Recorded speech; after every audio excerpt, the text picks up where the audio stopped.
In this Christian section here, there's no label like most of these in the windows, just different themes. This is the Byzantine theme, covering 400 years of Christianity in Ephesus.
Different images of Jesus, looks like dying on the cross.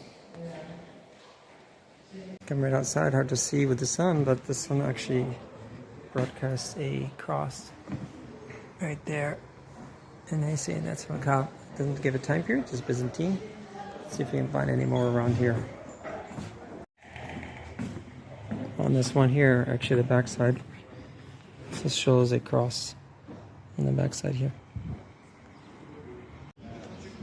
The back has some mosaics, again exposed to the elements, unfortunately. But there's some double crosses there in the middle, with an emblem in the middle. It's very possible from some religious building, at least original religious designs. Crosses here with the white stones would be crosses. In the middle, those diamonds. And even over here, we have, again, the reddish, whitish crosses along the perimeter that we walk in Christ, and that shows us the way to go.